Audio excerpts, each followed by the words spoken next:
Então, estamos iniciando a segunda aula de biologia, no que trata na questão da genética. Nós estamos iniciando essa aula, lembrando que a continuação dela ela é uma continuação da primeira aula, onde nós falamos sobre os primórdios da genética.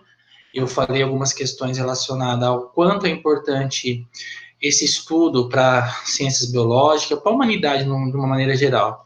De que maneira tudo isso se dá. Então, nós temos hoje a genética presente nos aconselhamentos terapêuticos, na questão relacionada a experimentos ou mesmo na biotecnologia, onde nós temos desde medicamentos como insulina, temos aconselhamento genético, onde uma pessoa consegue verificar se dentro das condições hereditárias ela consegue ter filhos onde tem menos ou mais risco de determinadas síndromes ou doenças ou algo relacionado a isso.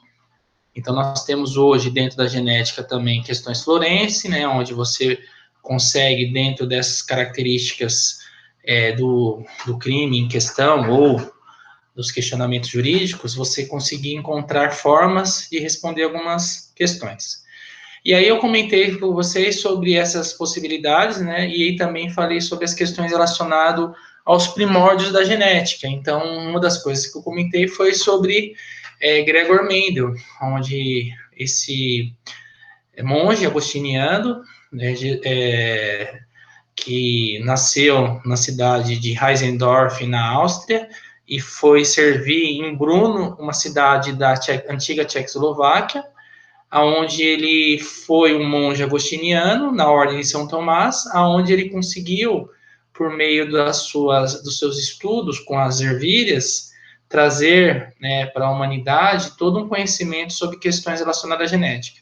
Aí eu expliquei algumas questões relacionadas à sua vida, sobre as questões relacionadas à maneira como ele entrou na igreja para buscar o conhecimento, onde seus pais camponeses não tinham condições de enviá-lo para uma boa faculdade, e ele acabou entrando na igreja até por conta da necessidade de estudar. Lembrando que o pai dele ficou tetraplégico, que ele tinha que assumir as questões relacionadas à fazenda, e para ele aquilo era uma coisa muito triste, porque ele não era a vida que ele queria. Lógico que isso é um contexto de época, e ele entrou na igreja, e a igreja tinha como uma das funções da ordem onde ele entra, é fazer com que os seus padres, seus monges estudem. Então, ele chegou a estudar em Viena, chegou a estudar em alguns colégios e voltou para a comunidade onde ele servia para lecionar. E uma das coisas que ele lecionava, uma das matérias que ele lecionava era a matemática. Então, Mendel, ele nasceu como Johannes Mendel, igual comentei logo na primeira aula. Johannes Mendel era um monge agostiniano e que, quando entrou na ordem de Santo Agostinho, ele foi rebatizado como Gregor Mendel. E ele usou do seu conhecimento para lecionar numa escola técnica, né, onde ele dava aula de matemática e de ciências naturais, e ele usou do conhecimento que ele tinha na botânica, porque ele é professor de ciências naturais, e pesquisou as ervilhas de cheiro. E essas ervilhas de cheiro, como foi dito anteriormente, e também visto no vídeo, eram plantas anuais, plantas que tinham como característica o seu desenvolvimento durante um ano. Por que isso é importante? Porque você consegue ver o resultado do seu plantio, do seu plantio, né, do desenvolvimento das plantas durante um ano. E foi aí que ele conseguiu fazer todas as suas comparações, lembrando que ele coletou mais de 8.000 ervilhas, e ele contou cada uma delas e percebeu padrões. E esses padrões foram importantes, porque foi graças a esses padrões, hoje nós temos as probabilidades genéticas. Então, no mosteiro de São Tomás, ele criou essa estufa, fez os experimentos com a hibridação, que nada mais é do que cruzar espécies diferentes, igual está dito aqui embaixo, e aí, ao cruzamento, as variedades que foram surgindo, ele pegou e foi colocando, né, num caderno, foi catalogando, foi fazendo com que esse catálogo desse para ele uma ideia de como todas essas características iam sendo apresentada, e foi onde ele criou a sua lei, né? Na verdade, ele não era uma lei que ele criou, mas hoje nós chamamos de lei dele, que é a lei do monohibridismo ou primeira lei de Mendel.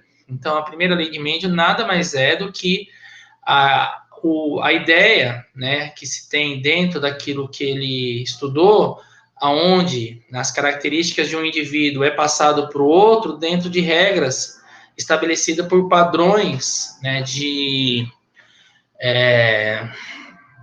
estatístico, aonde você vai conseguir perceber alguns tipos de características que vêm junto com esses padrões que ele chamou de fatores.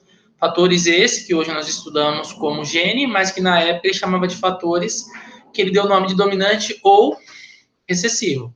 Isso a gente vai ver mais para frente quando eu começar a mostrar os slides sobre as questões relacionadas à primeira e à segunda lei de Mendel. Então, o que aconteceu? A primeira lei de Mendel vai falar dos padrões, onde um único padrão ou única característica é estudada, e esses padrões, através da recessividade, e no caso a dominância, vai sendo passado. Essa primeira lei foi dada esse nome depois que os seus trabalhos foram redescobertos no início dos anos do século XX, e ele, né, como foi dito no vídeo, foi uma pessoa que ficou frustrada durante a sua vida por ninguém ter dado atenção para as suas pesquisas. E ele foi se tornar um monge, né, no caso, um abade superior da ordem onde ele servia, e vocês viram que ele ficou uma pessoa amarga, até ponto de ficar brigando o tempo todo com a questão dos impostos. Isso é uma questão mais histórica, tá? O que é importante para nós é pensar que a primeira lei de Mendel é uma lei que caracteriza, são as características estudadas individualmente. Nós temos a segunda lei de Mendel, onde a gente chama de hibridismo ou segregação independente, isso a gente vai entrar mais para depois. E o que é importante a gente reconhecer nisso aqui? Que os trabalhos de Mendel sobre hereditariedade, eles não tiveram repercussão na época, porque não era-se padrão ou de praxe usar-se de estatística dentro das pesquisas científicas. Então, para aqueles que ouviram ele falar e receberam as suas informações, ele era uma pessoa fora de um contexto científico maior. Então, Mendel meio que foi desprezado pelos cientistas da época. Algo que é muito comum até hoje, onde as pessoas têm um ego muito grande, onde não aceitam ideias novas ou mesmo não deixam essas ideias novas surgirem. Talvez hoje, com a questão dos meios da internet, nós tenhamos um pouco mais de abertura, mas a maneira como a ciência, né, o cientista, não a ciência, mas o cientista, eles se atacam ferozmente, isso ainda é muito comum, porque tem muito ego junto, tá?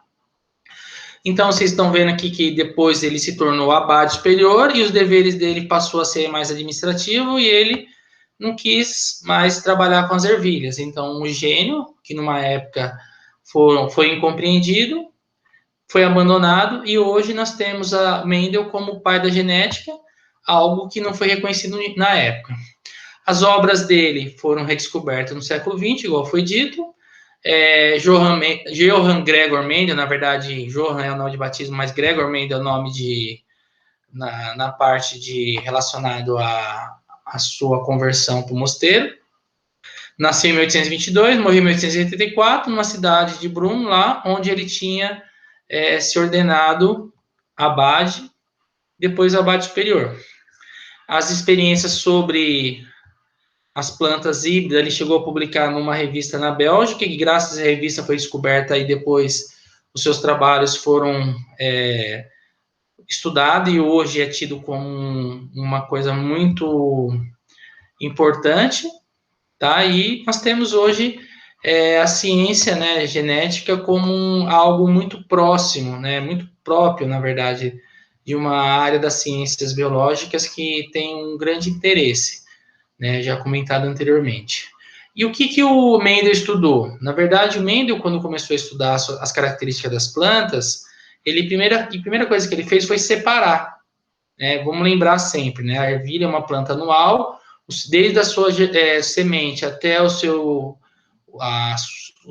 a formação dos frutos, isso se dá durante um ano. Então, ele tinha como verificar essas mudanças e transformações ao longo de um tempo até relativamente curto.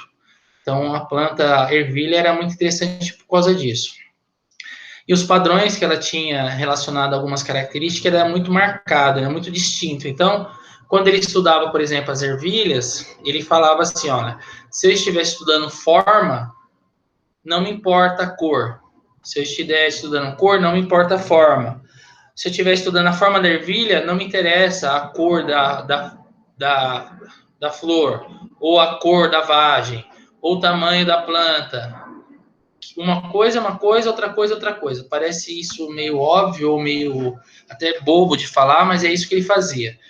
Se eu estiver estudando a forma de uma ervilha, é uma característica que ele queria, né, estudar, então ele ignorava todas as demais. Isso foi muito importante, porque ele diminuiu, né, a sua interpretação apenas aquele aspecto em si.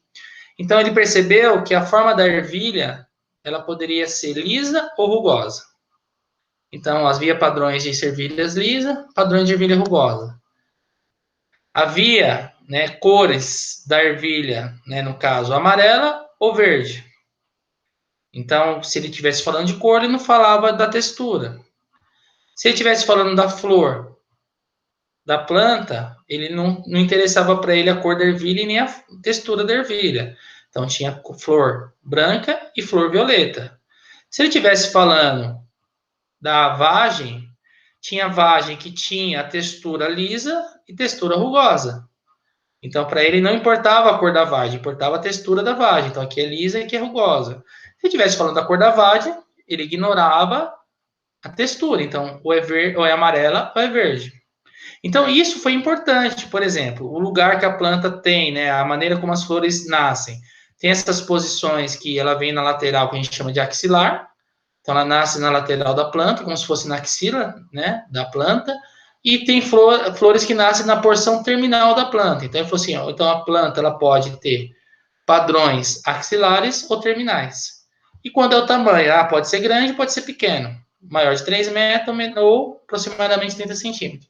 Então, a gente começa a perceber que essas 7 características, ó, cor de ervilha, né, cor de ervilha, no caso, textura de ervilha, cor da flor, textura da vagem, cor da vagem, tamanho da posição da flor da planta e o tamanho, são 1, 2, 3, 4, 5, 6, 7. Ele estudou em separado e ele percebeu que havia um padrão ali. E nesse padrão, permitiu que ele tivesse, né, juntando as informações e percebendo que esses padrões, quando ele colocado em comparação com as características a ser estudada, se repetiam.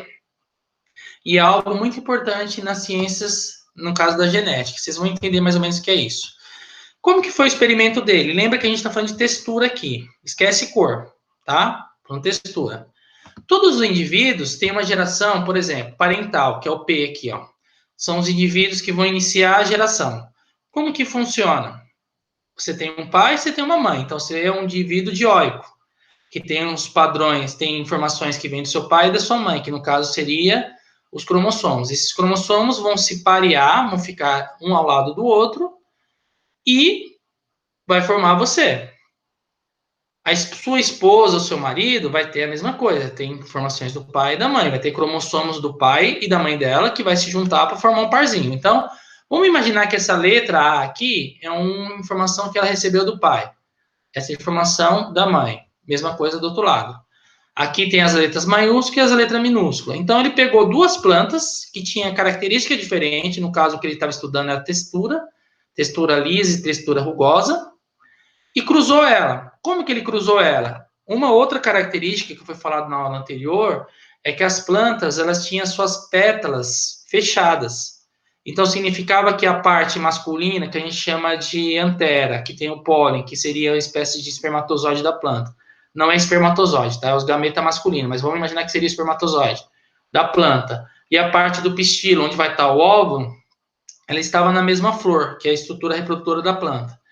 Quando uma planta dessa, com essa característica de ter o órgão, a estrutura reprodutora na mesma flor, e a pétala é fechada, significa que vai acontecer uma autopolinização, porque o pólen não vai conseguir sair por meio de ou polinizadores, que pode ser animais, como abelhas, borboleta, morcego, entre outros, ou mesmo vento, né, levando aquele pólen para uma outra planta. Então, o que acontece? Quando uma planta ela recebe o pólen que vem de outra planta, existe uma mistura dessas informações de plantas diferentes. Agora, quando uma planta tem a pétala fechada, aquele pólen vai entrar em contato com a estrutura feminina da planta e vai autopolinizar. O que vai acontecer? Aquela planta vai manter uma característica de um ser que se reproduziu com ela mesma, uma autofecundação.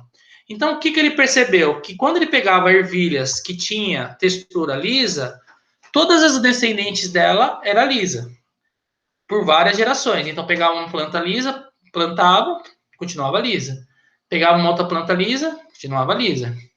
E ele percebeu que a mesma coisa acontecia quando a ervilha era rugosa.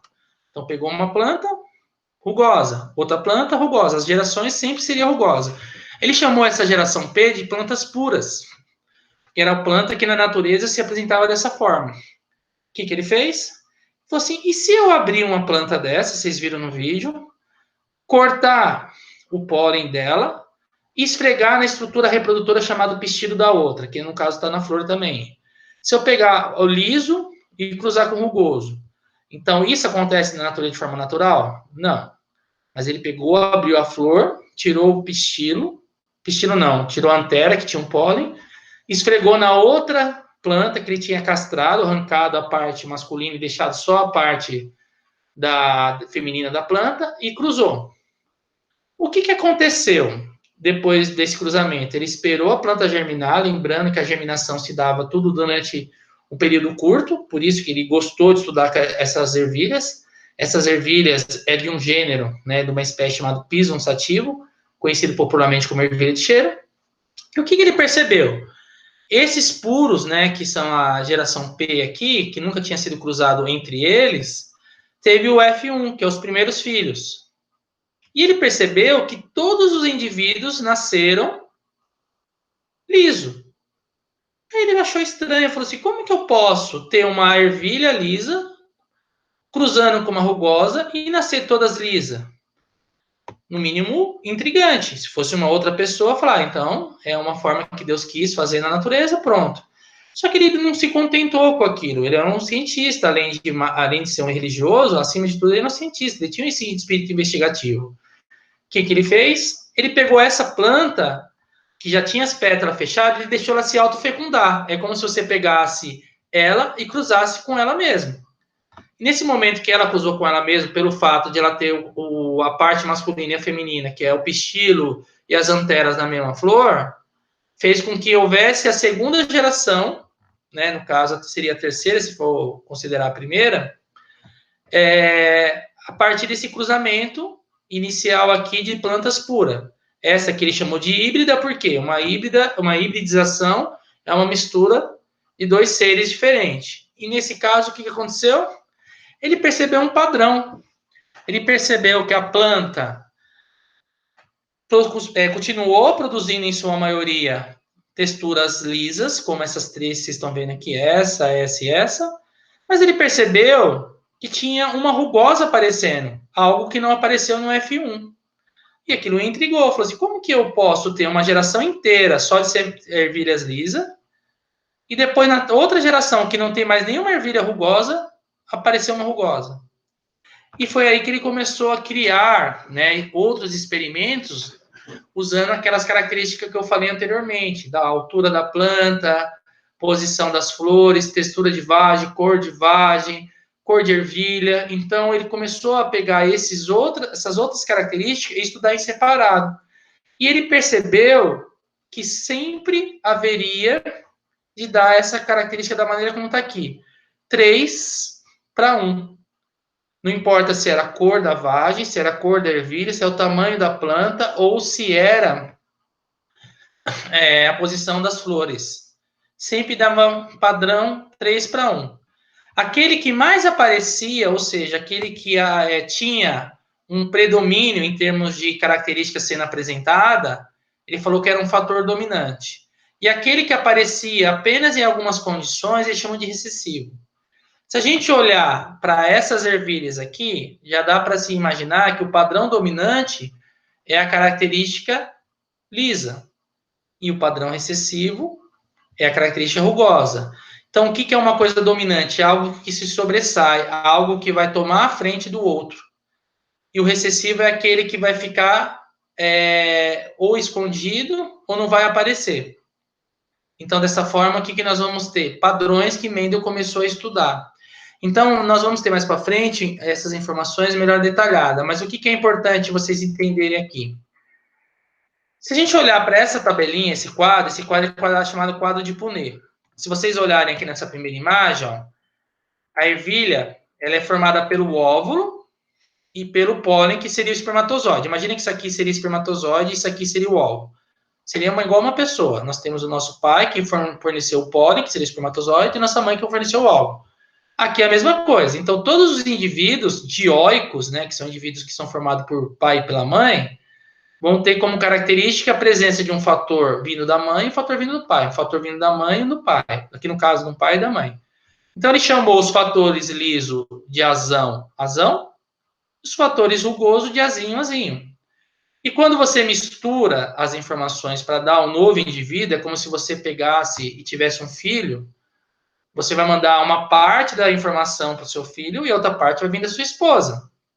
Se a gente pensar que F1 é o filho e o P é os pais, esse aqui só pode mandar o que ele tem. Se ele tem azão, ele vai mandar um azão. Esse azão aqui nós sabemos que vem da ervilha lisa. E se você olhar para cá, tinha azinho, azinho. Então, um azinho vem do pai, que é o pólen, e o outro vem da mãe. Então, ele carrega isso aqui, ó. Sempre duas informações ele carrega. Mas quando ele vai formar um filho, ele manda metade. Então, ele pode mandar tanto essa como essa. Mandou esse azinho. Então, esse azinho aqui desse indivíduo, você sabe que ele recebeu desse pai. Ou mãe, né? E quando ele se autofecundou, criou esses padrões aqui. Esses padrões é melhor explicado nessa tabela. Como assim? Então, vamos pensar no primeiro cruzamento lá, nesse aqui, ó, que do P que gerou o F1. Então, vocês viram que o P tinha o azão, azão, que era liso, e o azinho, azinho, que era rugoso. Então, vamos pensar. O liso tá aqui, ó. Esse quadro, vocês vão chamar isso de jogo da velha, sempre todo mundo chama de jogo da velha, é chamado quadro de Punnett. O quadro de Punnett, a gente calcula as probabilidades. Cada quadradinho que vocês estão vendo aqui é a probabilidade de cruzamento. Essa parte de cima, tanto o azão separado do outro azão, azinho separado do outro azinho, isso aqui são os gametas, que seria o que o pai pode mandar para um filho. No caso aqui da ervilha rugosa, ela pode mandar esse A, que poderia ser da mãe ou do pai, tanto faz, aqui é a mesma coisa, e esse azão, que poderia ser da mãe ou do pai, ou aqui é a mesma coisa. Então, ele pode mandar esse ou pode mandar esse. E aqui você tem as possibilidades. Então, o que vocês percebem nesse momento? Se eu pego uma ervilha rugosa, que tem essa informação azinho, azinho, que vem da mãe, e essa que tem azão, azão, que vem do pai, ou vice-versa, não pouco importa, na hora que ela desce o azão e encontra com esse azinho, é como se você tivesse uma rua aqui e aqui fosse o cruzamento. Nesse cruzamento aqui, vocês percebem que o azão se cruzou com esse azinho. Então, esse indivíduo aqui vai ter como padrão, os fatores que ele vai carregar vai ser azão, azinho. Esses são os fatores. Quando essa... Aqui você vai andar também. Aqui vai ter uma rua e aqui vai ter uma rua. Aqui vocês vão cruzar. Esse vai vir daqui e esse daqui. Então, vocês perceberam que deu azão, azinho de novo. Aí eu vou pegar esse outro fator que também ele carregou. Pode ser vindo da pai ou da mãe. A mesma coisa aqui. Quando veio para cá, outro cruzamento. Outro deu azão, azinho, que é a mesma coisa. Então, esse quadro que tem 4 possibilidades, lembrando, se eu fosse falar em porcentagem, cada quadradinho valeria 25%, 25%, 25%, 25%, 25%, isso aqui vai dar 100%. 100% das possibilidades aqui é que as ervilhas nasçam azão, azinho, azão, azinho, azão, azinho, azão, azinho. E aí vocês perceberam o quê? Que isso aqui é algo que vai estar lá no DNA de um indivíduo, que isso aí vocês vão aprender mais para frente, que na verdade é carregado junto com as células como informação de como construir um indivíduo. Quando você vê um espermatozoide ou vê um óvulo se juntando, você não sabe como esse indivíduo vai ser. Mas dentro desse espermatozoide, desse óvulo, as informações de como construir um novo indivíduo estão lá. Tanto que os bebês nascem depois com padrões parecidos no pai e da mãe. E vocês vão perceber que se eu pego, cruzo ervilhas puras, lisas, com ervilhas puras, rugosas, eu vou ter esse padrão aqui, que são os híbridos. E o que a gente percebe aqui? 100% deu azão, azinho. E na hora que esse 100% deu azão, azinho, o que nós vamos ter? A característica que vai sendo apresentada, lembrando que isso aqui está no DNA e a gente não vê, mas isso aqui a gente vê, que é o padrão, é um padrão liso. Então, o que Mendel pensou? Falou assim, então, significa que o liso é um padrão dominante, que seria o azão. E o recessivo, que seria algo escondido ou algo a ser dominado, era um padrão rugoso. Agora, e se eu pegar e fazer a mesma coisa e deixar a mesma tabelinha aqui, em vez de eu usar dessa forma aqui, eu usasse assim. O que eu estou cruzando aqui? Esse azão, azinho, é como se fosse um indivíduo. Esse azão, azinho, é como se fosse outro indivíduo. Imagina que isso aqui está virado. É que essa imagem não ficou legal de mostrar, mas imagina que isso aqui é uma rua que está vindo para cá e isso aqui está indo para cá. O que vocês percebem? Quando o azão ele vai passar por aqui, ele vai cruzar com esse. Então, essa possibilidade nesse quadradinho que corresponde a 25% é que nasça azão, azão. Eu tenho essas informações combinadas dessa maneira. Uma vindo do pai, uma vindo da mãe. Um do óvulo, outro do pólen, ou do espermatozoide ou do óvulo, não importa. Então, você tem esse quadradinho aqui com essa característica. Quando essa rua descer e passar por aqui, o padrão azão vai estar aqui e o azinho vai cruzar aqui. Então, vai ter azão, azinho. O que nós vamos ter? Essa possibilidade aqui de ser azão, azinho. Quando vem essa daqui, vindo para cá, ela vai cruzar com essa do outro indivíduo, azão, azinho. E quando aqui o azinho descer e esse descer, vocês vão perceber que é o único momento que o azinho encontra outro azinho e não tem o azão. E vocês perceberam que essa característica aqui, ó, é igual a essa daqui? Então, você conseguiu repetir um padrão, não na geração seguinte a esse cruzamento P, mas na geração subsequente a F1. Ou seja, é como se isso aqui fosse os avós, seus avós, isso aqui fosse seus pais, isso aqui fosse você e seus 3 irmãos. Então, vocês perceberam que uma característica que seu avô tem não se manifestou nos seus pais, mas pode se manifestar em você. O que nós temos aqui? Esse padrão é semelhante ao do seu avô ou avó, tanto faz. Esse padrão é semelhante ao seu avô e sua avó. Esses dois aqui é semelhante aos seus pais. Então, você consegue repetir padrões ou do seu pai ou dos seus avós, mesmo que você acredite que é uma distância muito grande entre você e seus avós, mas você está repetindo esses padrões. E ele começou a perceber que isso se aplicava não só à textura, mas à cor, ao tamanho, à cor da flor, à textura das vagens, posição, né, das flores em relação ao caule. E ele percebeu que sempre era um padrão de 3:1 na F2. E foi onde ele apresentou isso para as pessoas que não deram muita atenção para ele. Então, a genética começa a surgir a partir desse questionamento de Linneu. Então, ele falou que esses fatores que aqui, ó, onde tem azão, tá vendo? Tem azão, só aparece a característica que domina, que no caso é a característica lisa. Tem o azão, liso aparece. Tem azão? Tenho. Liso aparece. Tem azão? Tenho. Liso aparece. Ah, mas por que aqui tem um azinho? Porque o azão domina. Ah, mas aqui também é liso, mas tem um azinho. Mas o azão domina. Ah, mas por que apareceu rugoso? Porque não tem azão. Então, essa característica que só aparece na ausência dessa característica dominante é uma característica recessiva. Ele chamou de recessivo e dominante esses fatores. Então, isso é uma das questões que o Mendel usou muito a matemática para falar de padrões. Então, você vai ter aqui, ó, a geração 1 parental, estando a geração F, que são os híbridos, que vai, ó, o P cruzando, imagina que são as ervilhas que vocês viram, a lisa e rugosa, cruzaram uma com a outra. No caso aqui está falando de cor, né? Imagina que o vez de ser liso seria o amarelo, a cor amarela. Vamos pensar no amarelo, vai. O amarelo é dominante. Como eu sei que é dominante? Porque todos os filhos nasceram dominantes. Os 4 filhos, cada um 25%. 25% amarelo, amarelo, amarelo. Só que eles são híbrido. Por quê? Porque é um cruzamento de amarelo com verde. Aí, o que acontece? Eu cruzo híbrido com híbrido. Qual é o padrão que deu?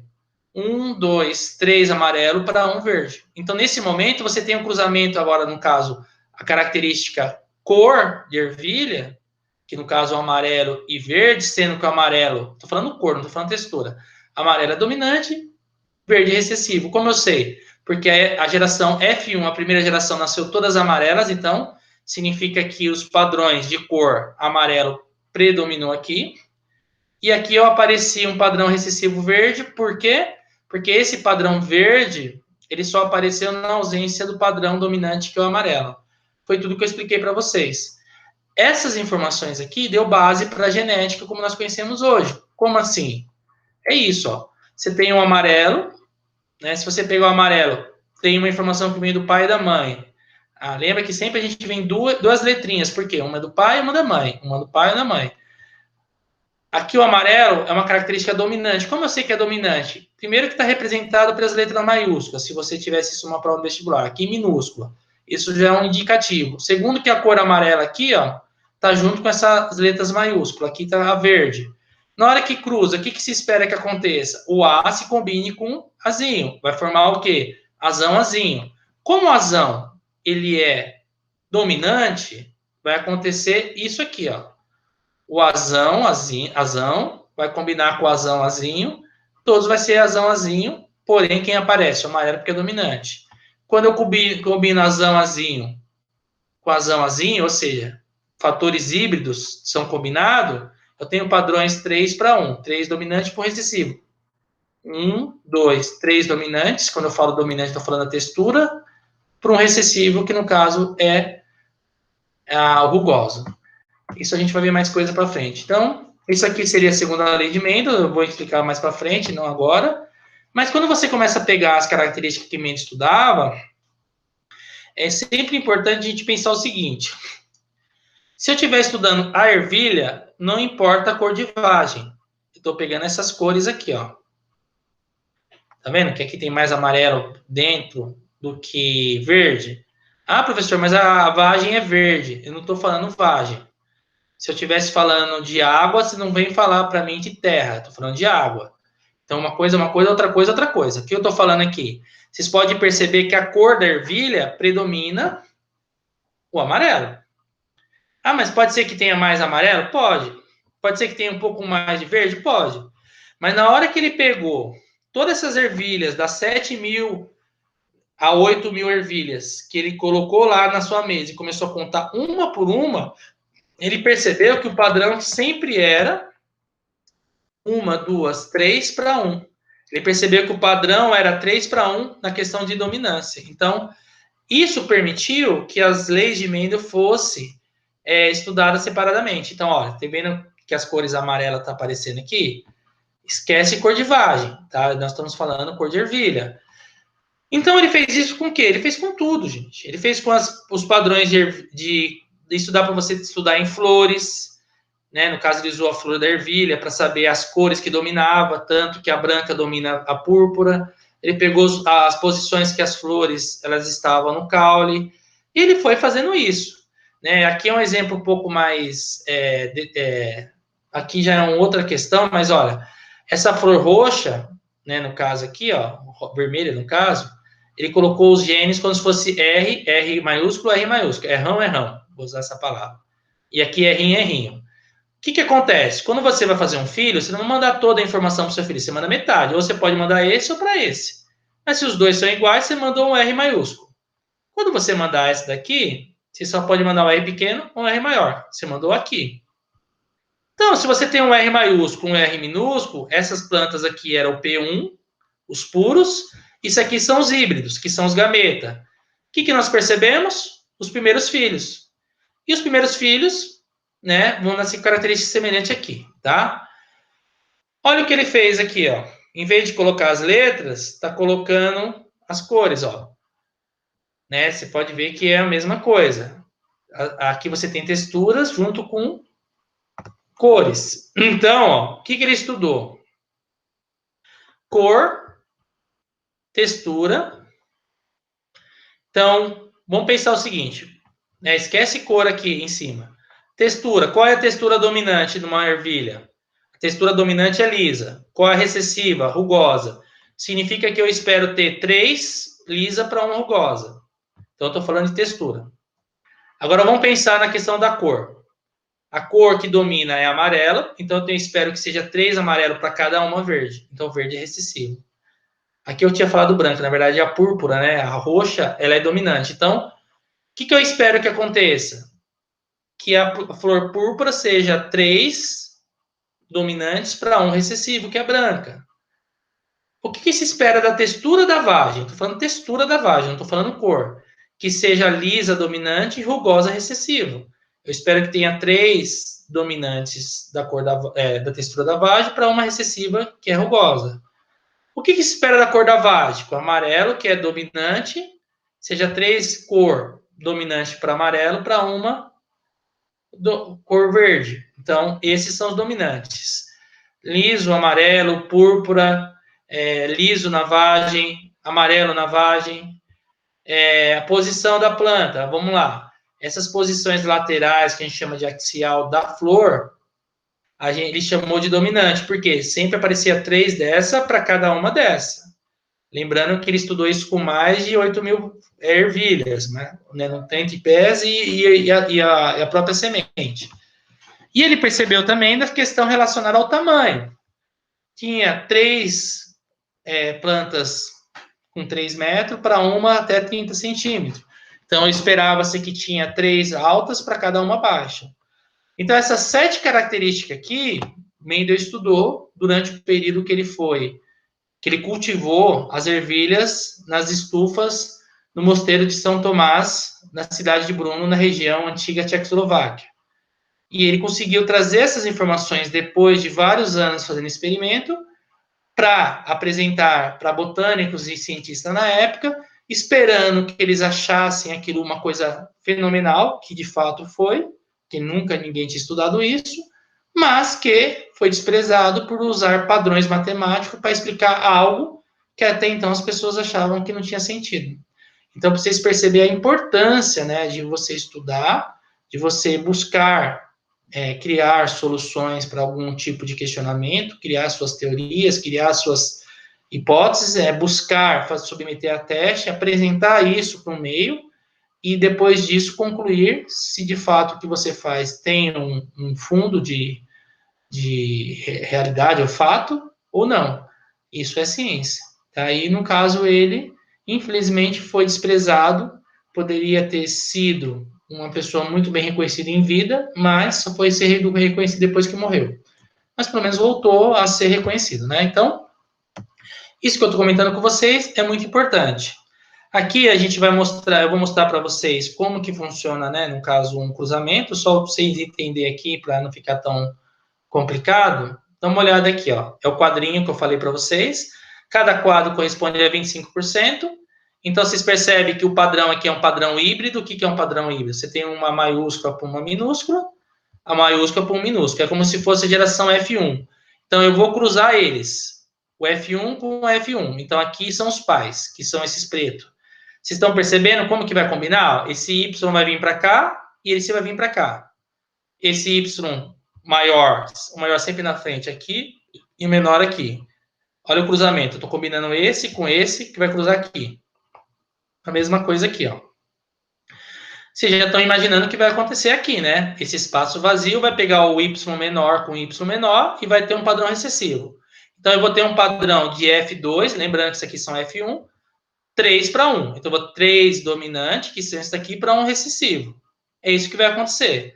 Esse quadradinho aqui é o quadrinho de possibilidade. Cada quadradinho seria 25%. Então, eu vou ter 25, 25, 25, 75% de padrão dominante para 1%, no caso 25%, recessivo.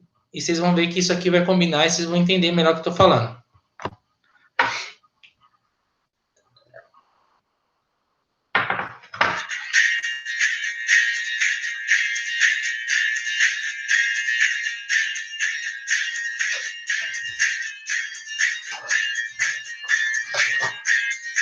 Você sabe como herdou as características dos seus pais? Como é possível calcular a probabilidade de herdar a cor dos olhos da sua mãe ou a diabetes do seu pai? Para entender como as características passam de pai para filho, precisamos voltar no tempo até o século XIX, a um homem chamado Gregor Mendel. Mendel era um monge biólogo austríaco que amava seu jardim e, cultivando ervilhas, descobriu os princípios da hereditariedade durante as suas experiências. Combinando uma espécie pura de ervilhas amarelas com uma espécie pura de ervilhas verdes, nasceram apenas ervilhas amarelas, e por isso chamou o amarelo de dominante, pois foi encontrado em todas as novas ervilhas. Então, Mendel fertilizou essas ervilhas amarelas que nasceram entre si, e nessa segunda geração nasceram ervilhas amarelas e verdes. Percebendo então que a cor verde foi escondida pela amarela, chamou essa característica de recessiva, e desses resultados concluiu que cada característica depende de dois fatores, um da mãe e um do pai. Esses são os pares alelos, que representam as variações de um gene. Se o par alelo for idêntico, teremos ervilhas homozigóticas. E se os alelos forem diferentes, teremos uma ervilha heterozigótica. Essa combinação de alelos é chamada de genótipo. E o seu resultado... Só para vocês saberem, tá? O que está chamando de homozigótica, que é o Y maiúsculo, maiúsculo, minúsculo, minúsculo, é o que Mendel chamou na época de fatores, né? Que ele não chamava de homozigótico ou heterozigótico. Por quê? Porque ele chamava essas ervilhas de pura, né? E essa, por que pura? Porque nunca tinha sido cruzada. Depois a genética ela acabou acrescentando alguns nomes. Os híbrido, ele chamou de heterozigótico. O que significa a palavra hetero? Diferente, zigoto, junção de gametas. Junção de gametas diferente, Y maiúsculo e minúsculo, heterozigótico. Junção de gametas iguais, homozigótico. No caso do homozigótico, você vai ter padrões, né? Junção de gametas iguais e maiúsculo, a gente fala homo, porque é igual, zigótico, porque é junção de gameta, dominante, porque são maiúsculo. Homozigótico, que são junção de gametas iguais, minúsculo, então são homozigótico recessivo, tá? Vocês vão ver que aqui o maiúsculo predomina, porque ele era dominante, sempre o maiúsculo aqui dominante, e é recessivo. Vocês podem ver que o heterozigótico aqui, ele nasceu com característica o quê? Dominante, nesse caso da mãe, né? Amarelo ou verde fenótipo. Para ver como os alelos são distribuídos entre os seus descendentes, podemos usar o diagrama de Punnett, colocando os diferentes alelos dos eixos e calculando as combinações possíveis. Vamos ver as ervilhas de Mendel. O alelo amarelo dominante é o Y maiúsculo, e o verde recessivo, o Y minúsculo. O maiúsculo sempre se sobrepõe ao minúsculo. Então, o único jeito de ter bebês verdes é ter dois minúsculos na primeira geração. A ervilha mãe homozigótica amarela dará a cada bebê um alelo dominante amarelo. E a ervilha pai homozigótica verde, um alelo recessivo verde. Assim, todos os bebês serão amarelos e heterozigóticos. Então, na segunda geração, quando as ervilhas heterozigóticas cruzarem, seus bebês podem ter qualquer um dos três genótipos possíveis, com os dois fenótipos possíveis. Mas as ervilhas têm muitas outras características. Além das cores, elas podem ser ainda lisas ou rugosas. Teremos assim, então, todas as combinações possíveis. Usamos o diagrama de Punnett, dessa vez, um pouco mais complexo para calcular a proporção de cada genótipo e os seus fenótipos. E muitas coisas são bem mais complexas que ervilhas, como, digamos, pessoas. Hoje em dia, os cientistas sabem muito mais sobre genética e hereditariedade, mas tudo começou com as ervilhas de Mendel. Então, gente, tudo que eu falei para vocês aqui foi bem melhor ilustrado, né? Então, quero que vocês só lembrem sempre disso, né? Das questões de padrões que vão surgindo durante uma geração ou outra. Vou botar só nessa daqui para vocês lembrarem, né? Aqui, ó. Quando a gente falar de ervilhas, vocês lembram disso, né? Dos padrões, no caso, a textura, rugoso e liso. E imagina que isso aqui fosse uma doença. Imagina que isso aqui fosse diabetes. O azinho é um gene recessivo para diabetes. Então, significa que sua avó ou seu avô teria diabetes aqui. Mas os seus pais não teriam diabetes. Por quê? Porque o dominante aqui seria um indivíduo normal sem diabetes. Então, ele teria, o seu pai, um padrão sem diabetes, porque ele nasceu com dominante para normal, mas ele carregaria, né, no caso, junto das suas informações genéticas, um recessivo para diabetes. E que quando ele tivesse filho, ele tinha uma chance em 4 de ter um filho com diabetes, mesmo não tendo diabetes, porque essa diabetes que seu filho teria, vem desse padrão recessivo que ele não manifestou, porque ele tinha um dominante junto, mas que ele herdou do pai dele, aqui no caso, com a característica diabética. Então, quando a gente traz isso para um cotidiano, vocês vão perceber que não é uma coisa fora da nossa realidade, tá bom? E é importante agora, né, nesse momento, vocês saberem o que significa, quais são os termos genéticos. Vamos lembrar que o Mendel, ele era uma pessoa que estava desenvolvendo, ele era um pioneiro, que estava desenvolvendo uma pesquisa que até então nunca existiu. E vocês viram que até depois mesmo que ele desenvolveu, foi desprezado. Então, alguns termos hoje é usado que na época do Mendel ele não tinha. Então, primeira coisa, né? Quando a gente fala genes alelo, pensa no genes, imagina o seguinte, quando a gente recebe uma informação do pai, é como se você tivesse um lado de uma rua. E quando você receber essa informação da sua mãe, é como se fosse um outro lado de uma rua. Então a rua tem casa de um lado esquerdo e do lado direito. E esses genes que vocês recebem, que nós recebemos, eles vão ficar num padrão um de frente com o outro. É como se fossem as casas que ficam uma de frente com a outra, uma de um lado da rua, outra do lado da outra rua. Então, o que acontece? Esses genes, né, vão estar fazendo frente um com o outro. Então, quando você fala, por exemplo, azão, azinho, são genes alelo. Quando a gente coloca esses genes alelo como característica de por exemplo, da cor, amarelo e verde, ou lisa e rugosa. Então, é como se fosse uma rua de frente com a outra. Imagina que aquela rua tem uma casa muito bonita, grandona, uma mansão, de frente a uma casinha bem pobrezinha de frente a ele. Imagina que a mansão é o dominante e a casinha, o casebrinho, é o recessivo. Quando alguém passar por aquela rua, quem que vai se chamar a atenção? A mansão e não a casinha. Então é como se a mansão fosse o dominante e a casinha é recessivo. Mas os dois são uma casa, os dois moram pessoas. Nesse caso, as pessoas que eu estou comentando seriam as características. No caso ali que eu estou falando, ou a cor da ervilha, ou a textura, ou posicionamento de flor, ou qualquer coisa que a gente estiver estudando. Tá? Isso é genes alelo. São genes que têm a mesma característica que vem de um pai ou vem de uma mãe. Então, a casa de um lado, a casa de outro. Uma casa grande, dominante. Uma casa pequena, recessivo. Uma de frente com a outra. Isso é gene alelo. E tem uma outra coisa importante, que cada gene vai estar ocupando uma posição dentro do DNA. Como assim?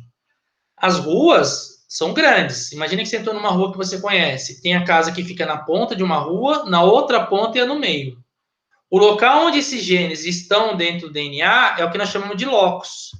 É como se fosse o lugar da rua onde eles ocupam. Ah, essa casa, ela fica no meio da rua, do lado esquerdo. Imagina que o lado esquerdo é o gene do pai. Ela está no lado esquerdo, no meio da rua. Ah, mas tem uma outra casa de frente do lado direito. É o gene da mãe. Só que do lado direito tem uma mansão. Na frente de uma casinha pequenininha. Então, do lado direito, que ela recebeu na mãe um gene alelo para casa, dominante. E do lado do pai tem um gene, que no lado esquerdo, um gene recessivo para casa. Os dois fazem a mesma coisa, que é servir de moradia. Porém, de um lado você tem algo que chama mais atenção, que é a mansão, e do outro lado, que chama menos atenção. O locus seria o lugar da rua onde esses genes estão. Tá bom? Esse termo é importante vocês gravarem, porque isso é muito cobrado em vestibular. Então, o que é genes alelo? São os lugares do DNA que recebemos da mãe e do pai que vão fazer par. Se um par ele vai servir, por exemplo, para dar cor de olhos, né? Cor de olhos não é muito legal. Vamos falar assim de, sei lá, de sobrancelha, formato de sobrancelha. Imagina que tem um par lá que vai dizer que a sua sobrancelha é separada. Ele é dominante, como se fosse uma mansão. E do outro lado, sobrancelha unida, que são aquelas sobrancelhas inteiras, né? Que não tem aquela separação no meio. Seria a casinha. Então, o que eu posso afirmar?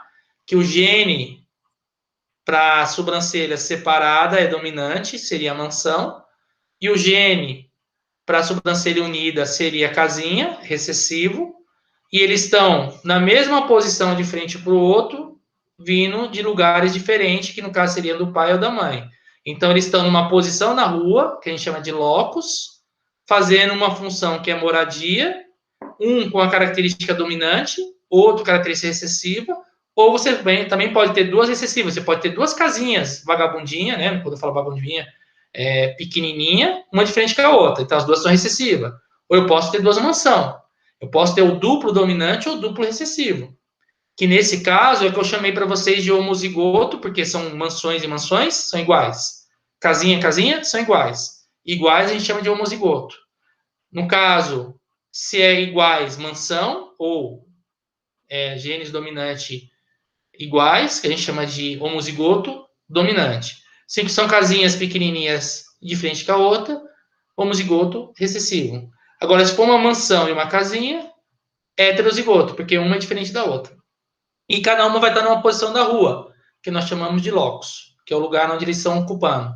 No meio da rua, no fim da rua, no outro lado da rua, cada um vai ter um locus.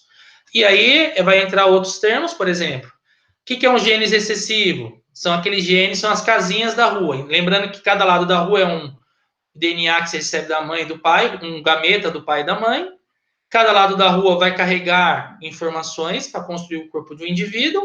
Essas informações são genes. Então, cada letrinha aqui vem de uma da mãe e outra do pai, mãe e pai, mãe e pai. Se as duas letrinhas vierem minúscula, nós falamos que é um gene recessivo. E nós, no caso, como são minúscula dupla, a gente fala que é homo, porque é igual, zigoto, porque é junção de gametas, e lembrando que gametas são células reprodutoras, recessivo, porque são os genes que são dominados. Lembra que seria a ervilha rugosa, ou seria a cor verde, no caso, se a gente estivesse comparando cor. A gente fala que é homozigoto recessivo. Quando a gente tem genes dominante, é como se a gente tivesse duas mansões, uma de frente com a outra. Um lado da rua você recebeu do pai, um lado da rua da sua mãe. As duas mansões são bonitas, grandes, e as duas chamam atenção. São duas moradias que chamam atenção. Então é como se fosse o homozigoto dominante. Venho do pai e venho da mãe. Então eu posso ter casebres, que seria o recessivo dos dois lados da rua, ou mansões, que são dos dois lados da rua. Quando for mansão, eu falo que é homozigoto dominante. Genes alelo dominante ou homozigoto dominante. Se for dois casebres, genes alelo recessivo ou homozigoto recessivo, tá? Então, esse termo homozigoto é o que Mendel chamou de puros, tá? Por que puros? Porque era aquelas ervilhas amarela ou verde, ou lisa e rugosa, que nunca havia sido cruzado. Lembrando que Mendel não tinha ainda esses termos para trabalhar, simplesmente ele foi criando, então ele falou que eram fatores. Os fatores dominante e recessivo, hoje a gente chama de homozigoto, que é os fatores puros. Ele falou que era puro aqueles que eram os recessivos, no caso, lembra do verde e do rugoso, ou do liso ou do amarelo, porque eram genes que sempre estavam ali. Esses genes sempre eram idênticos. Por que idênticos? Né? Porque eram genes que tinham a mesma característica, lembra? Para aparecer o recessivo, eu tinha que ter o azinho e o azinho. Para aparecer o dominante, aí eu poderia ter o azão, azinho, poderia ser azão, azão, mas no caso, quando eu falo homozigoto dominante, eu vou ter que sempre considerar que é duas mansões, uma de um lado, outra do outro da rua, tá? Então, isso é uma coisa que vocês podem usar como gravar. Então, se vocês olhar para cá, a palavra homozigoto aqui seria homozigoto dominante, gameta dominante, imagina que eu estou falando da cor da ervilha, e aqui, no caso, se fosse da cor da ervilha, eu poderia falar que o amarelo seria o dominante, por isso que seria azão, azão. Se aqui fosse cor da ervilha, seria homozigoto também, porque são letras iguais, são gametas iguais. No caso, eu falaria recessivo, porque elas são iguais, minúscula, e eu poderia dizer que seria a cor verde ou rugosa daquela ervilha. Você pode ver que aqui é uma outra característica. Ah, como que eu sei que é uma outra característica? Porque são letras diferentes aqui. É como se agora eu estivesse falando, em vez de cor, eu estivesse falando da textura. Imagina que o B seria lisa, então seria homozigoto dominante para a característica lisa, ou homozigoto recessivo para a característica da textura rugosa. Então aqui seria a cor, o azão e o azinho, aqui seria a textura. Imagine que isso aqui se fosse o tamanho da planta. Vzão seria homozigoto dominante para a planta alta, Vzinho, Vzinho, seria homozigoto recessivo para planta baixa. Então, a palavra homozigoto significa que os genes são iguais, as letras são iguais, ou maiúsculo ou minúsculo, tá? São alelos, porque alelo sempre é... Se eu estiver falando de casa, estou falando de casa. Se eu estiver falando de carro, estou falando de carro. Então, eu tenho um carro de um lado, um carro do outro. Casa de um lado, casa do outro. Então, eu tenho que entender o que eu estou estudando. Se é cor de ervilha, se é textura de ervilha, se é cor de vagem, textura de vagem, altura da planta, cor da flor, posição das flores, tudo que ele estudou em separado, tá? E nós temos também, por exemplo, os heterozigotos. Quando eu mostrei para vocês que os heterozigotos nada mais era do que o cruzamento das ervilhas puras que Mendel pegou, abriu as pétalas, pegou cada uma dos pólen de uma e misturou com a outra. Como que isso acontece? Ele vai pegar uma planta, que era a lisa, vai tirar o pólen dela e colocar numa rugosa, que foi castrada, tirado o androceu dela, que seria os estames, lá onde tem o pólen. Cruzou. O que vai acontecer? Vai ter um híbrido. O híbrido era o que o Mendel chamava. Hoje a gente não chama híbrido. A palavra hétero é diferente. Então, o que é um hétero? É algo diferente. Zigoto, junção de gametas. Junção de gametas diferente. Aí, nesse caso, é o que eu comentei com vocês. De um lado da rua, você tem o lado do pai. Do outro lado, da mãe. Então, se você tiver do lado da rua um gene azão, é como se tivesse uma mansão lá. De frente a essa mansão tem uma casinha. Essa casinha não vai chamar atenção, mas ela está lá. As duas servem de moradia, porém, a mansão chama mais atenção. Nesse caso aqui, é um indivíduo heterozigoto, que Mendel chamou de híbrido, mas na verdade, hoje a gente usa na biologia o termo heterozigoto. Imagina que isso aqui seria a textura. Então, aqui, eu vou pensar, qual é a textura dominante? Lisa? Então, aqui seria uma ervilha lisa. Mas ela carrega um recessivo para rugosa. Carrega, que é o azinho. Mas vai manifestar? Não, porque o dominante está do lado. Aqui no caso é a cor da ervilha. É amarelo. Amarelo é dominante. Então o Bzão ele vai fazer com que a ervilha apareça como amarelo. Mas ele carrega o recessivo? Carrega. Vai manifestar? Não. Por quê? Porque o B é recessivo e ele não aparece porque o dominante está do lado. A mesma coisa aqui, ó. Imagine que isso aqui é a cor da flor. O Vzão seria uma flor roxa, o Vzinho branca. Ele vai aparecer como? Vai aparecer como roxa. E o branco tá lá, mas não vai aparecer. Então é isso que é o heterozigoto. É um indivíduo híbrido, fruto de um cruzamento de duas ervilhas puras, no caso homozigoto dominante e outra recessiva, ou pode ser de duas heterozigoto também, que aí você vai ter um outro padrão, mas é isso aí a gente vai estudar depois, que vai mostrar quem que vai dominar. Normalmente, os padrões de domínio, quando você cruza, é o dominante sempre aparecer mais. Se for de duas puras dominante com puras recessiva, ou homozigoto dominante com homozigoto recessivo, vai ser sempre um heterozigoto, 100% heterozigoto. Quando for dois heterozigotos sendo cruzado, o padrão vai ser sempre 25% homozigoto dominante, 50% homozigoto heterozigoto e 25% homozigoto recessivo. Isso aí depois a gente vai estudar. Então, Mendel, né, no caso aqui, ele chamou híbrido aqueles da primeira geração. O F1. Lembra que o P1 eram os puros? Era o homozigoto dominante, azão, o homozigoto recessivo, azinho. E o que gerou desse cruzamento foi os híbridos, que no caso seria a geração F1. Seria os filhos do P. E o F1 cruzou com ele mesmo, aí teve o F2, que seria o filho do F1, que é aquele padrão de 3 para 1, tá? E aí uma coisa importante, que eu não disse até agora, e vou dizer agora, é o termo fenótipo. O que seria o fenótipo? O fenótipo, gente, é aquilo que a gente consegue ver. Tudo que eu falei para vocês era gameta, era gene, era a posição do gene, é aquilo que está dentro do DNA, algo que é invisível para nós, que a gente não consegue identificar onde estão essas informações. Só que a gente vai ver o quê? A gente vai ver aquilo que é externamente expresso. O que é externamente expresso? Eu não vou ver o gene da cor amarela, eu vou ver a cor amarela. Eu não vou ver o gene da cor verde, eu vou ver a cor verde.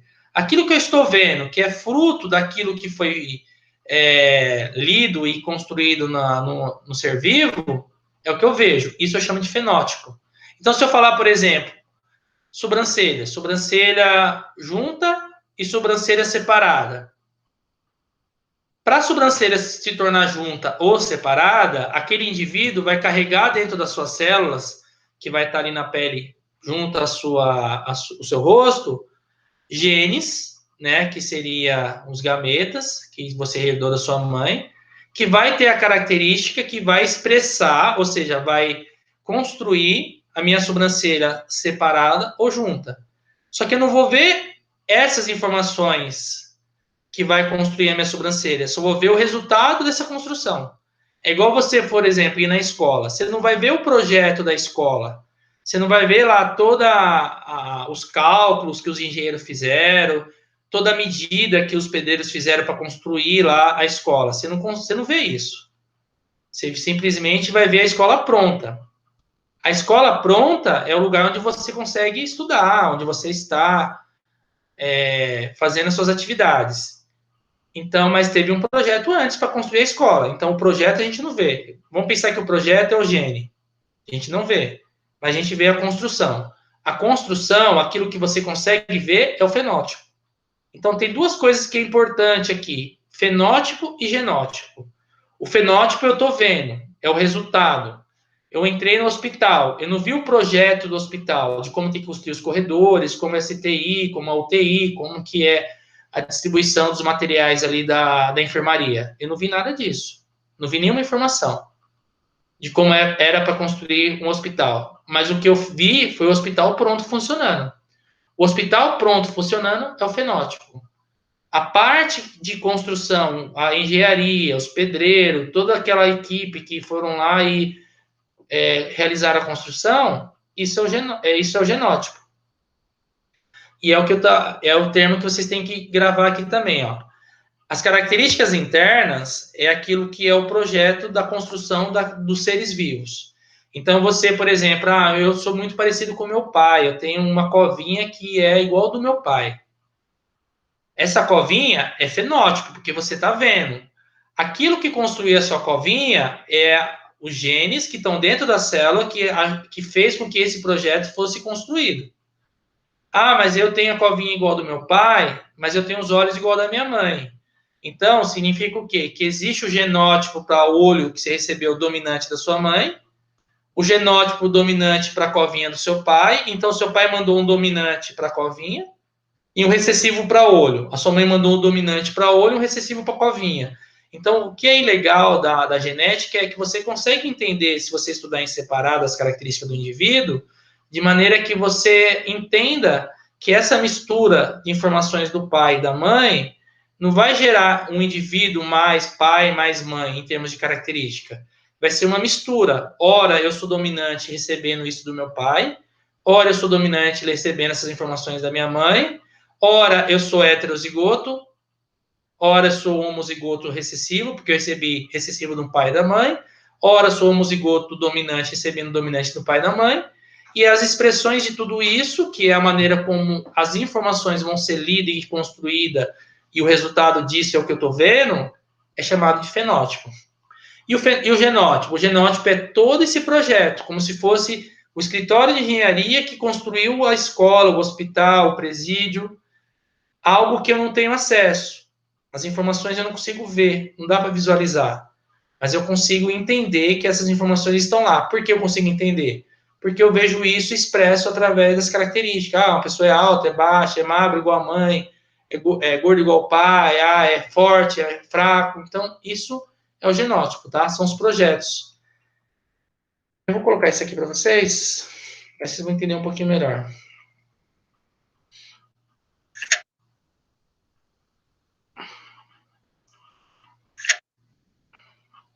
O DNA. Para encontrarmos o DNA, precisamos entrar em uma de nossas células. Passamos pela membrana plasmática, atravessamos o citoplasma e agora chegamos dentro do núcleo de nossas células. Pronto, encontramos algumas das moléculas de DNA. Ela tem esse formato exato, com uma longa escada curva. Portanto, se eu quiser representar bem o DNA, eu devo construir uma estrutura mais ou menos parecida. Pessoal, isso aqui eu vou deixar para passar depois, por quê? Porque DNA pode confundir a cabeça de vocês, tá? Porque é uma informação que vai ter que vocês entender depois que vocês passar por esse momento, tá bom? O que eu quero de vocês agora, né? Que vocês entendam que todas essas informações que eu dei até então, ela está relacionada a essa primeira lei de Mendel. Essa primeira lei de Mendel é uma informação que a gente vai trabalhar de uma forma mais detalhada daqui para frente, que eu não vou fazer isso agora nessa aula, porque eu vou ir e não vou conseguir terminar, então a próxima aula eu vou continuar com essa questão, tá? E se der a gente entra na segunda lei, mas por enquanto a gente não precisa ter pressa. O que eu quero de vocês é o seguinte, que vocês entendam que esse momento é a gente entender que os experimentos de Mendel, os estudos das características que ele usou, né, no caso, as ervilhas, para que essas características pudessem ser tabulada, né, colocada dentro de uma planilha, onde ele pudesse entender padrões, fez com que ele descobrisse que esses padrões eles se repetiam com as gerações de uma maneira homogênea, independente das características a ser estudada. Esse padrão, onde você tem ervilhas puras, de fatores dominantes, duplo dominante, fatores esses que foi chamado de homozigoto dominante, ervilhas puras de padrões recessivos, que ele chamou de homozigoto recessivo, que cruzou de uma forma artificial, porque as ervilhas não faziam esse cruzamento de forma artificial. Gerou um híbrido, que na verdade esse híbrido depois foi chamado de heterozigoto, genes diferentes, o azão, azinho. Depois criou-se uma autofecundação, a ponto de nessa autofecundação você ter indivíduos com genes recessivo e dominante ao mesmo tempo, permitindo que na próxima geração, que é a F2, você tivesse o que ali? Um padrão de 3 dominantes, no caso do fenótipo, para um recessivo, no caso do fenótipo. 3 ervilha lisa para uma rugosa, 3 amarela para uma verde. Esses padrões que se repetiram, né, essas cores que foram vistas, ou a textura que foram vistas, são os fenótipos.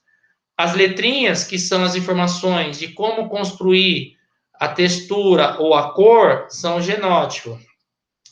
Os padrões homozigoto dominante, homozigoto recessivo, é fruto de combinações desses gametas, a ponto de dizer para nós hoje que esses gametas, eles são pareados durante a fecundação, onde o indivíduo vai mandar uma informação vindo do espermatozoide e outra do óvulo, onde elas vão formar duas ruas, vão formar duas fileiras de casa, uma de frente com a outra. Essas fileiras de casa é como se fosse um gameta da mãe e um gameta do pai. De um lado, você vai ter casas, que vai ser casas como a mansão, que eu expliquei para vocês, como se fosse os dominantes, casinhas do outro lado, como se fosse recessivo. Vai chamar atenção quem? Os dominantes. Mas eu posso ter 2 mansões do lado, posso ter dominante dos 2 lados. Eu posso ter 2 casinhas também, recessivo dos 2 lados. Eu posso ter casa numa rua, mas eu também posso ter nessa mesma rua carro. Casa é uma coisa, carro é outra. Então, é outro alelo, é uma outra informação. Eu posso ter, de repente, uma moto, que moto e carro e casa são diferentes. Então, moto de um lado, moto de outro. Uma moto super potente e uma bicicleta, ou uma moto muito fraca. Então, a gente vai vendo que essas informações que nós expressamos, que é aquilo que carregamos em termos de informações genéticas, elas são padronizadas por meio dos experimentos que Mendel fez com as ervilhas. E aí a gente vai entender que a genética, ela estuda esses padrões. Então, a gente consegue, por meio dessas informações, e já sabendo informações anteriores, dizer se esse gene é dominante ou se esse gene é recessivo. Então, a gente consegue, pela genética, dizer, olha, se você é recessivo com uma doença, de repente uma doença autoimune, né, uma doença que vai gerar, por exemplo, um lúpus, que é uma doença autoimune. Se você tem lúpus e seu pai tem lúpus, qual é a chance de você ter lúpus? Vai falar 100%. Se a sua mãe não tem lúpus, mas os avós tinham, se o seu pai não tem lúpus, mas se os avós tinham, Qual é a sua chance de você ter lúpus? Ah, sua chance é de 1 para cada 4, que é aquele padrão de F2 que eu falei, 3 para 1. Então, é dessa maneira que a gente vai mapeando, né, as informações do indivíduo. Por isso que quando vocês vão nos hospitais, o médico pergunta, tem alguém da família? Existe essa característica? Você tem algum caso na sua família dessa doença? Então, às vezes a gente pensa, por que o médico está perguntando isso? Porque ele já sabe da genética, já conhece as leis de Mendel. Então, isso é importante, tá bom? Então, eu vou encerrar a aula aqui, gente. Então, que vocês tenham um bom dia. E a gente vai ter a genética parte 3, tá bom? Abraço a todos e que vocês possam se cuidar. Até mais.